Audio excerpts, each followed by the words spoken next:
Daily. Taste the Daily.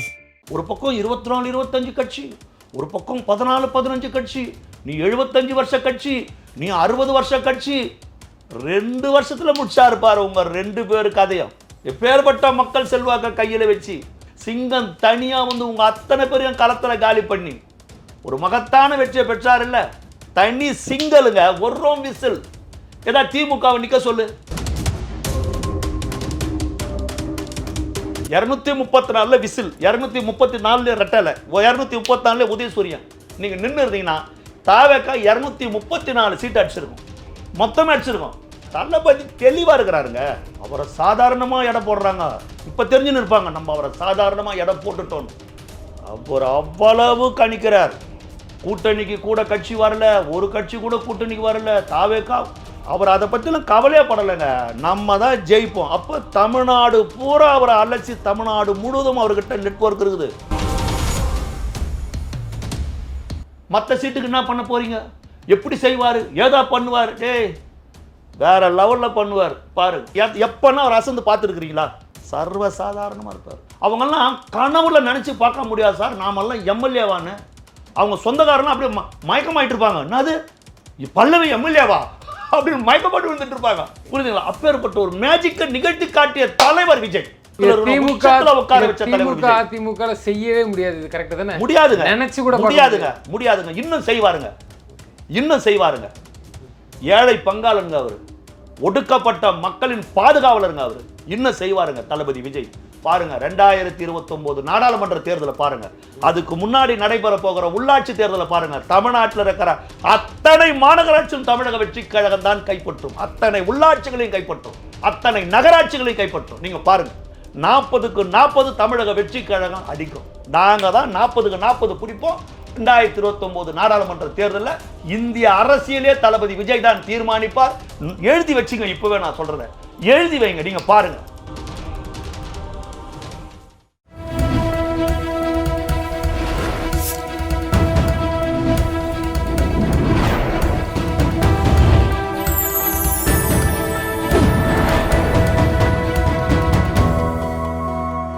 Channel 5 தமிழர்களுக்கு வணக்கம். இன்றைய நேர்காணலில் நம்மோடு பேச இருப்பது தாவேகாவின் நிர்வாகி ஓட்டேரி ஜெயக்குமார் அவர்கள். சார் வணக்கம். சார் வணக்கம் சார். முதல்ல எங்களுடைய சேனல் சார்பாக 5 தமிழ் சார்பாக புதிதாக ஆட்சி அமைக்கக்கூடிய தமிழக வெற்றி கழகத்துக்கு ஒரு பெரிய வாழ்த்துக்களை தெரிவிச்சிருக்கேன் சார். சார் இந்த தேர்தலில் யாருமே எதிர்பார்க்கல, குறிப்பாக சொன்னால் நானே எதிர்பார்க்கல. அப்படியே மக்கள் அள்ளி வீசிட்டாங்க. விஜய் என்கின்ற ஒரு முகத்துக்காக விழப்பட்ட வாக்கு. நிச்சயமா இதை நம்ம எப்படி பார்க்குறீங்கிறத விட ஒரு பெரிய ஆச்சரியமாகவே இருக்குது. எனக்கே ஆச்சரியமாக இருக்குது. நான் உண்மையிலே நான் நினச்சி கூட பார்க்கல. கிட்டத்தட்ட ஒன்று கணிசமான வாக்கு சதவீதம் பெறுவாங்க, ஒரு சில தொகுதிகள் வெற்றி பெற வாய்ப்பு இருக்குது. ஆனால் ஒட்டுமொத்த மக்களும் திமுக மேலே இருக்கிற அதிருப்தியில் வச்சு வீசி எரிஞ்ச மாதிரி தான் இருக்குது. இந்த வாக்குப்பதிவை நம்ம அப்படி தான் பார்க்கணும். திரு விஜய் அவர்கள் ஆட்சி அமைக்க போகிறாங்க. கிட்டத்தட்ட எல்லாமே அதுக்கான வேலைகள் நடந்துகிட்ருக்கு. எப்படி பார்க்குறீங்க? அதாவது முதலில் ஒரு மகத்தான வெற்றியை தமிழக வெற்றி கழகத்துக்கு தந்த தமிழ்நாட்டு மக்களின் பாத மலர்களை தொட்டு எங்களுடைய நன்றியை நாங்கள் காணிக்க செலுத்துகிறோம். மிக்க நன்றி.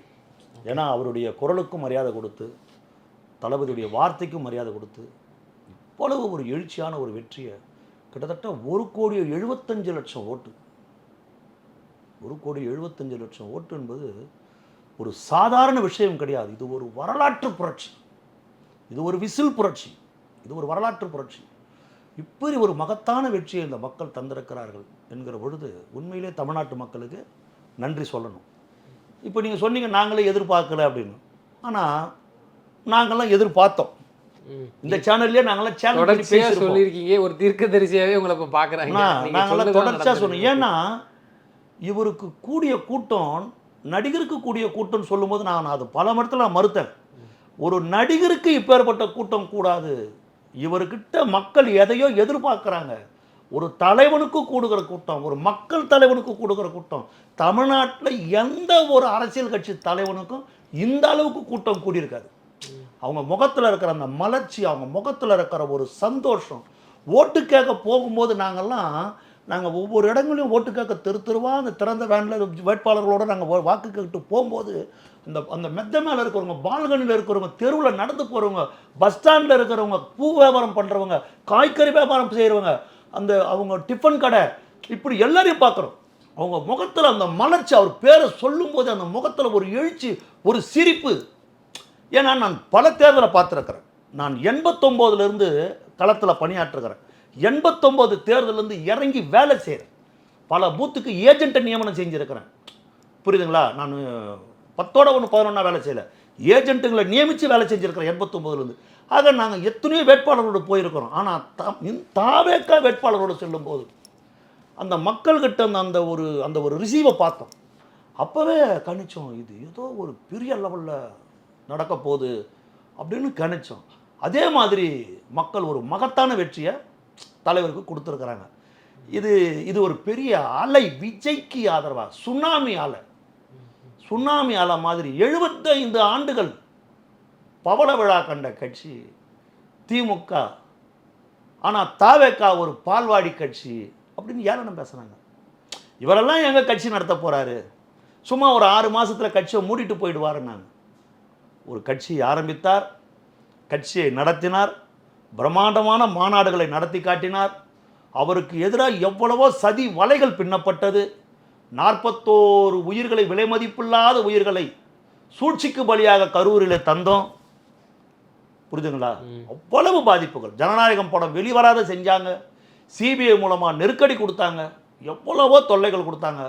தலைவர் அத்தனையும் தாங்கினார். தமிழ்நாட்டு மக்கள் ஒரு நாளும் என்னை கைவிட மாட்டார்கள், அத்தனையும் தாங்கினார். 234 தொகுதிக்கு இவர்கிட்ட வேட்பாளர்கள் இருக்கிறாங்களான்னு கேட்டாங்க, போட முடியுமான்னு கேட்டாங்க, போட்டு காட்டினார். இந்த வேட்பாளர்களும் ஓடி போயிடுவாங்க தேர்தலுக்கு முன்னாடியேன்னாங்க. அத்தனை வேட்பாளர்களும் களத்தில் நின்னாங்க. வெற்றி பெற்றாங்களே. ஒன்று ஜெயிப்பாருங்க, விஜயே ஜெயிக்கிறாரா பாருங்க, ஒன்று ஜெயிப்பார். மற்றது 2 3 கிடையாதுங்க. பாண்டே சொன்னார், 10 வந்தால் நான் அரசியல் பேசுறதை விட்டுறேன்னார் ரங்கராஜன் பாண்டே. நான் அரசியல் பேசுவதை விட்டுறேன்னார். தமிழ்நாட்டில் இருக்கிற, அகில இந்திய அளவில் இருக்கிற மிகப்பெரிய மேதாவிகள், மிகப்பெரிய அறிவாளிகள், பெரிய பெரிய பெரிய மூளைகளை வைத்து கொண்டிருக்கிற மிகப்பெரிய ஜாம்பவான்கள், பத்திரிகை புலிகள், அத்தனை பேருமே ஓட்டை பிரிப்பாருங்க, சீட்டா மாறாதுங்க. அதெல்லாம் கிடையவே கிடையாதுங்க. எல்லாரும் பேசினாங்க, கிடையவே கிடையாதுங்க. ஓட்டை பிரிப்பாருங்க. அவர் திமுக ஓட்டை பிரிக்க போறாரா, அதிமுக ஓட்டை பிரிக்க போறாரா? இதுதாங்க கேள்வி. இப்படிதான் பேசுனாங்க எல்லாருமே. ஏன்னா தாவேக்கா தொண்டன் சோர்ந்து போயிடுவான் அப்படின்னு. எதுக்கும் தாவேக்கா தொண்டன் அச்சப்படலை. உங்க விஜய் நான் வரேன், இதை மட்டுமே அவன் காதில் ஒலித்து கொண்டே இருந்தது. புறப்பட்டு போனாரு. மகத்தான வெற்றி. சொல்லுங்க, மகத்தான வெற்றி. 108 சீட்டு பிடிச்சிருக்கிறோம். பிரதான கட்சியா இன்னைக்கு தமிழ்நாட்டில் முதன்மையான ஒரு கட்சியா இன்னைக்கு தமிழக வெற்றி கழகம் வென்றிருக்கிறது. திமுகவை மண்ணக்கவை வச்சிருக்கிறோம். முதலமைச்சர் ஸ்டாலின் தோற்றிருக்கிறார் கொளத்தூர் தொகுதியில். இதே சேனலில், இந்த சேனல் 5ல் தான் நான் பேசினேன். கொளத்தூரில் ஸ்டாலின் தோப்பாரு, நீங்க பாருங்கன்னு. என்னங்க சொல்றீங்க நீங்க பாருங்க, தோப்பாருங்கன்னு. முதலமைச்சர் ஸ்டாலின் தோத்துட்டார் கொளத்தூர்ல. இதை விட என்ன வேணும்? தீய சக்தி திமுக, தூய சக்தி தாவேக்கா. அந்த தீய சக்தியின் தலைமை பொறுப்பில் இருந்த ஸ்டாலினை வீழ்த்திட்டாரு. விசில் வீழ்த்திடுச்சு. அப்புறம் இதுதான் ஜனநாயகம், இதுதான் அரசியல். சென்னையில் கம்ப்ளீட்டாக அடிச்சு எடுத்திருக்கீங்க. ஏன்னா உங்களுக்கு நீங்கள் 80 எலெக்ஷன்லேயே பார்த்துருக்குன்னு சொல்கிறீங்க. இது ஈஸியாக கடந்து போக முடியாது. எப்பா அது ஒரு மாஸ் ஹீரோ. சென்னையில் தளபதி விஜய்க்கு அபரிதமான மக்கள் செல்வாக்கு. ஒன்று, திமுக மாவட்ட செயலாளர்கள் ஆட்டம் தாங்க முடியாத அளவுக்கு இருந்தது. திமுக கவுன்சிலர்களின் ஆட்டம் தாங்க முடியாத இருந்தது. மக்கள் சொல்லனா துயரங்களை சென்னை மக்கள் திமுகவால் அனுபவித்துக் கொண்டிருந்தார். ஒருத்தனும் வீடு கட்ட முடியல, ஒருத்தனும் குடிநீர் இணைப்பு கொடுக்க முடியல, ஒருத்தனும் கழிவு நீர் இணைப்பு கொடுக்க முடியல. சென்னையில் இருந்த திமுக மாவட்ட செயலாளர்கள் முடிசூடா மன்னனா, அப்படியே ஒரு குறுநில மன்னர்கள் போல வளம் வந்தாங்க. காவல்துறை அதிகாரிகள் எல்லாம் கையில் வச்சுக்கின்னு, டிசி ஏசி அத்தனை பெரிய பாக்கெட்டில் வச்சுக்கணும். சென்னையில் எந்த வீதிகளில் பார்த்தாலும் கஞ்சா. ஒரு ஆட்டோ, ஒரு வீட்டு வாசலில் ஒரு ஆட்டோ நிற்குதுன்னா அந்த ஆட்டோக்குள்ளே 4 பசங்க கஞ்சா. எங்கே பார்த்தாலும் கஞ்சா கஞ்சா போதைப் பொருள் நடமாட்டம். சென்னை சீரழிந்து போச்சு. பள்ளிக்கூடங்கள் பக்கத்துலலாம் கூட போதை மாத்திரைகள். இந்த பேப்பர்ன்றான், புளிப்பு மிட்டாய்ன்றான், என்னென்னவோ தெரியாதெல்லாம் பேசுகிறான். அந்த அளவுக்கு மோசம். இதுக்கெல்லாம் காரணம் சென்னையில் இருந்த திமுக மாவட்ட கழக செயலாளர்கள் தான்.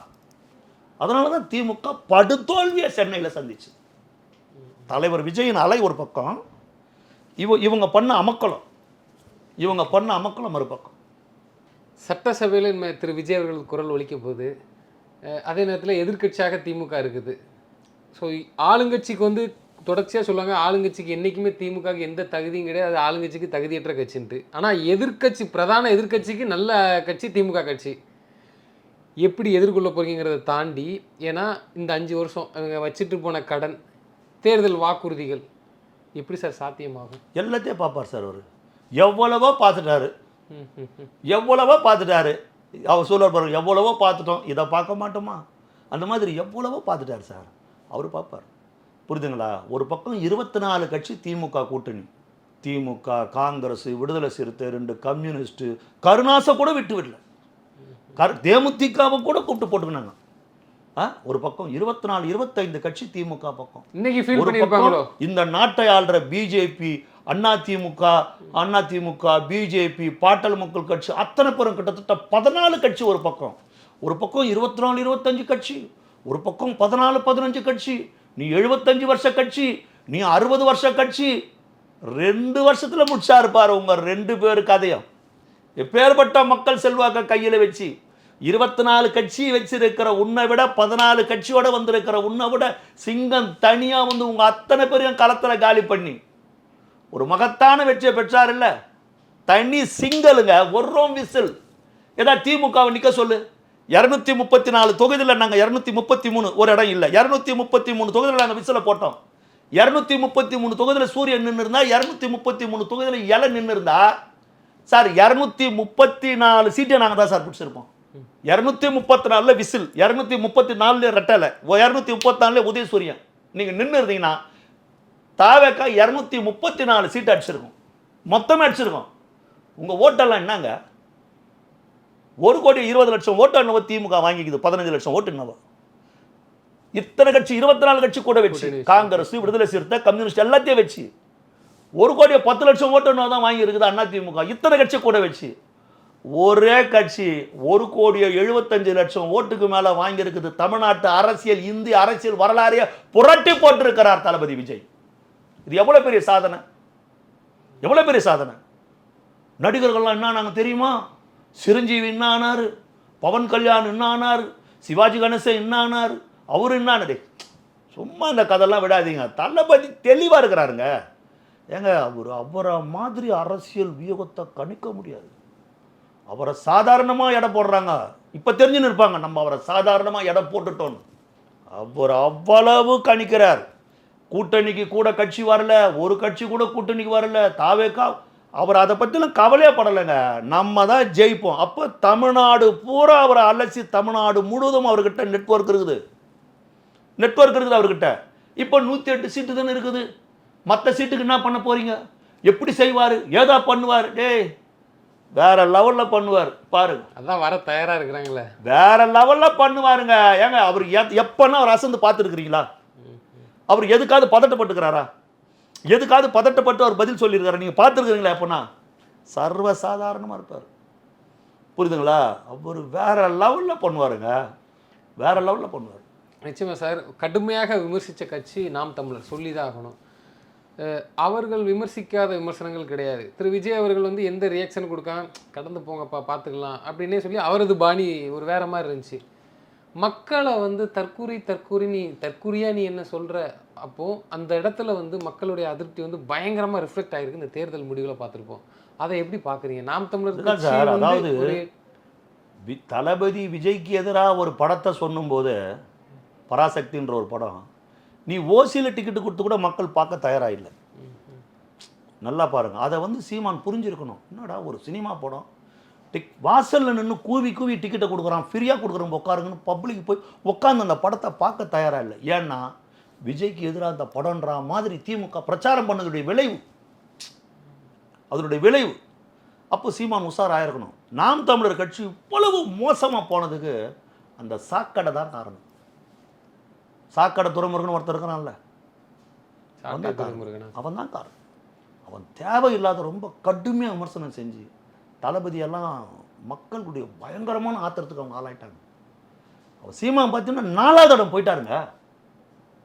4வது இடம் போயிட்டார். எனக்கு டெபாசிட்டே இழந்துட்டாருங்க. டெபாசிட்டே போச்சுங்க சீமானுக்கு. அவருடைய சொந்த தொகுதின்றாங்க அந்த காரைக்குடி. அவரே வந்து அழுதெல்லாம் கூட நேற்று வீடியோ போட்டிருந்தாரு. அது டெபாசிட்டே போச்சுங்க. ஆமாங்க, டெபாசிட்டே போச்சுங்க.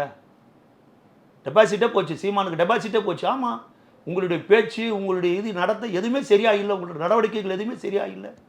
நீங்கள் போய் ஸ்டாலினை போயிட்டு துக்கம் விசாரிக்கிறேன்னு ஸ்டாலினை போய் பார்த்துட்டு வந்ததுக்கப்புறம், என் தம்பி விஜய்னு சொன்ன நீங்கள் அவரை பார்த்துட்டு வந்ததுக்கப்புறம் தமிழக வெற்றி கழகத்தையும் தளபதி விஜயை எதிர்ப்பதையுமே ஒரு தலையாய கடமையாக நீங்கள் வச்சுருந்தீங்க. திமுகவின் அறிவிக்கப்படாத கொள்கை பரப்பு செயலாளராக சீமான் செயல்பட்டார். அதோட விளைவு தான் இது. அதனுடைய விளைவு தான் இது. அதனுடைய விளைவு தான். நீ நாம் தமிழர் கட்சி மாதிரி நடத்தலையே. திமுகவின் கொத்தடிமையாக சீமான் மாறி இருந்தார். புரியுதுங்களா? அதுக்கு தான் ஒரு தம்பி கூட ஒரு வீடியோ போட்டிருந்தார். 15 கோடி ரூபாயில் சீமான் ஒய்ஃபு பேரில் ஏதோ ஒரு லேண்டு பதிவு பண்ணாங்கன்னு சொல்லிட்டு அவர் ஏதோ ஆதாரத்தெல்லாம் காட்டி அவர் வீடு போய் அடிச்சாங்க. அந்த தம்பியை பூந்து அடிச்சாங்கன்னு சொல்லிட்டு நான் கூட வீடியோ பார்த்தேன். ஸ்டாலினை சந்திச்சுட்டு வந்த ஒரு 1.5 மாசத்துல சீமான் ஒய்ஃபு பேரில் ஏதோ 15 கோடி ஏதோ லேண்ட் ஏதோ ரெஜிஸ்டர் பண்ணதா சொன்னாங்க. எனக்கு அதை பற்றி தெரியாது. வீடியோ பார்த்தேன். ஆமாம், பார்த்தாங்க. சமூக ஊடகத்தில் பார்த்தாங்க. ஸ்டாலினை சந்திக்கிறதுக்கு அப்புறம் தான் சீமான் வந்து இவரை கடுமையாக விஜயை பேச ஆரம்பித்தார். தளபதியை தலைவரை பேச ஆரம்பித்தார். அப்போ மக்கள் அதை பார்க்குறாங்க இல்லையா? அதனால தான் நீ டெபாசிட்டே இழந்துட்டார். 4வது இடத்துக்கு போயிட்டார். பாருங்க, அவர் எப்பேற்பட்ட ஆட்களுக்கெல்லாம் சீட்டு கொடுத்துருக்கிறார் தன்னுடைய ரசிகர் மன்றத்தில். தன்னோட ஆரம்பத்துல இருந்தே பயணிச்சவங்களை, அதை சாதாரண ஆட்கள். ஏன்னா நான் சொல்லி முடிச்சுக்கிறேன். அதிமுகவில் எனக்கு தெரிஞ்ச வரைக்கும் நான் சொல்றேன், நீங்களாம் பழைய ஆளுங்க. ஸோ எனக்கு தெரிஞ்ச வரைக்கும், நான் பார்த்த வரைக்கும் நான் சொல்ல முடியும். அந்த அம்மா ஜெயலலிதா அம்மா அவர்கள் இருக்கும் பொழுது அந்த கட்சிக்கு உழைச்சவங்க எங்கேயோ ஒரு ஆடு கூட மேய்ச்சிட்டு இருக்கலாம். பட் அவங்களுக்கு வாய்ப்பை கொடுப்பாங்க. அந்த வாய்ப்பு வந்து அம்மையார் அவர்களுக்கு பிறகு எடப்பாடி பழனிசாமி அவர்களுக்கு கொடுக்கல, ஐயா ஸ்டாலின் அவர்கள் கொடுக்கவே இல்லை. திமுக முன்னாள் முதல்வர் கருணாநிதி இருக்கும்போது சுத்தமாக கொடுக்க மாட்டாங்க. காசு இருக்கா, இவ்வளோ செலவு பண்ணுவியா அப்படிங்கிற இடத்துல இவர் ராயபுரத்தில் பார்த்தீங்கன்னா ஒரு தாமுன்னு ஒருத்தர், ஒரு ஆட்டோ டிரைவர், ஒரு ஆட்டோ டிரைவருக்கு உண்மையிலே ஒரு வேட்பாளர் அடிக்க வச்சு கிட்டத்தட்ட 3-4 முறை அமைச்சராக இருந்த ஒரு சபாநாயகராக இருந்த டி ஜெயக்குமார் டெபாசிட்டே விட்டுட்டார். ராயபுரத்தில் டெபாசிட் போச்சுங்க ஜெயக்குமாருக்கு. தாமு ஜெயிச்சிட்டாரு. அதை நடத்தி காட்டினது தாவேக்காது. அதை பாராட்டுறேன். பணம் இருந்தாதான் நீ வேட்பாளர் கொடுத்தாருல. ஆரம்பத்துல இருந்து கூட இருந்தவங்களா அந்த மாதிரி நிறைய பேர் நிறைய சொல்லிக்கினே இருக்கலாம். இப்போ ராஜ்மோகன் எழும்பூர்ல ஒரு சிறந்த பேச்சாளர், ஒரு தமிழாளர், தமிழ் பற்றாளர், ஒரு சிறந்த மனிதர், நல்ல நண்பர் ராஜ்மோகன். பெரிய பெரிய ஜாம்பவான்ல மிகப்பெரிய வெற்றி எழும்பூர்ல ராஜ்மோகன் பெறுகிறார். இப்போ திருவிகா நகர் என்னுடைய தொகுதி, நான் சார்ந்திருக்கிற தொகுதி. பல்லவி ஒரு சாதாரண ஒரு ஏழ்மையான குடும்பத்திலிருந்து வந்தவங்க, ஒரு ஒடுக்கப்பட்ட சமூகத்தில், ஒரு அந்த கன்னிகாபுரம் அந்த மாதிரி ஏரியாவில் அங்கேருந்து வந்தவங்க. அந்த அம்மா அவங்க கர்ப்பிணியாக இருக்கிறாங்க. இப்போ அங்கேருந்து வந்தவங்க. அவங்க பார்த்தீங்கன்னா மகத்தான வெற்றியை திருவிகா நகரில் சந்திக்கிறாங்க. அவங்கெல்லாம் கனவுல நினச்சி பார்க்க முடியாது சார், நாமெல்லாம் எம்எல்ஏவான்னு. அவங்க சொந்தக்காரனா அப்படியே மயக்கமாயிட்டு இருப்பாங்க. என்னது பல்லவி எம்எல்ஏவா அப்படின்னு மயக்கப்பட்டு வந்துட்டு இருப்பாங்க. புரியுதுங்களா? அப்பேற்பட்ட ஒரு மேஜிக்கை நிகழ்த்தி காட்டிய தலைவர் விஜய் ஒரு சாமானியனையும் ஒரு சாதாரண குடும்பத்தில் அதிமுக செய்யவே முடியாது. இது கரெக்ட் தானே? முடியாதுங்க. நினைச்சு கூட முடியாதுங்க. இன்னும் செய்வாருங்க. ஏழை பங்காளருங்க அவரு, ஒடுக்கப்பட்ட மக்களின் பாதுகாவலருங்க அவரு. இன்னும் செய்வாருங்க தளபதி விஜய். பாருங்க 2029 நாடாளுமன்ற தேர்தலை பாருங்க, அதுக்கு முன்னாடி நடைபெற போகிற உள்ளாட்சி தேர்தலை பாருங்க. தமிழ்நாட்டில் இருக்கிற அத்தனை மாநகராட்சியும் தமிழக வெற்றி கழகம் தான் கைப்பற்றும். அத்தனை உள்ளாட்சிகளையும் கைப்பற்றும், அத்தனை நகராட்சிகளையும் கைப்பற்றும். நீங்க பாருங்க, மகத்தான வெற்றியை உள்ளாட்சி தேர்தலை சந்திப்போம். அடுத்து 2029 வர நாடாளுமன்ற தேர்தலில் 40க்கு 40 தமிழக வெற்றி கழகம் அடிக்கும். நாங்க தான் 40க்கு 40 பிடிப்போம். 2029 நாடாளுமன்ற தேர்தலில் இந்திய அரசியலே தளபதி விஜய் தான் தீர்மானிப்பார்.